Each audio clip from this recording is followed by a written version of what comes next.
Thank you, Lord Mayor. Thanks to all for your contributions today.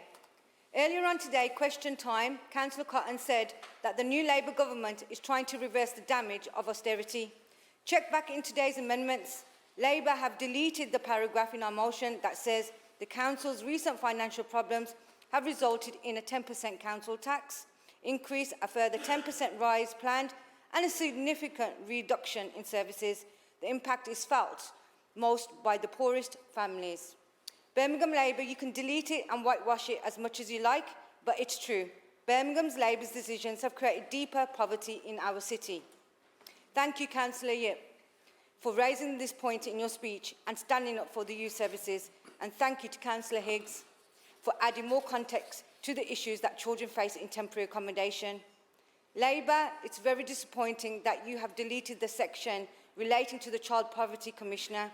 This was a recommendation from an independent report into Birmingham child poverty in 2015. It was never implemented. I fear that if nobody takes accountability, then nothing will change for our children in poverty.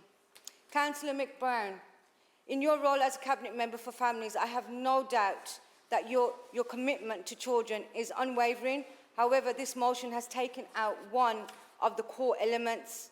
You have a large portfolio and cost-cutting is a dominant factor. Child poverty is such a severe issue that it requires attention of a person who can dedicate the time as well as the intention. On that basis, I will not be voting for the Labour amendment as it seeks to water down the motion and remove the critical point about finding a child poverty commissioner. I am, however, pleased that you are prioritising youth services at present.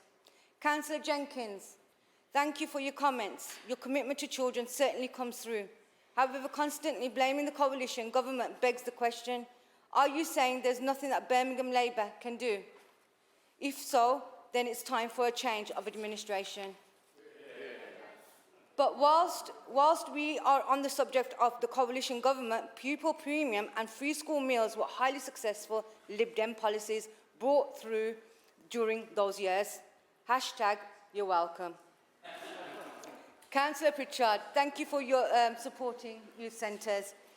I agree with you. Access to public transport is a valid point too, and was raised in 2015 poverty report as a significant barrier. I agree with your comments about TA2. It's one of the worst parts of this overall problem. Thanks too for raising the issues about information accessibility. As you say, breakfast clubs are important, but 750 between 300 plus councils means that it's a small pilot and more is needed. Thank you, Councillor Grant, for pointing out the child benefit cap. This is particularly damaging to Birmingham, where we have larger families and larger poverty problems. I will support the Green and Conservative amendments as they add to the overall motion. Thank you, Lord Mayor. Thank you.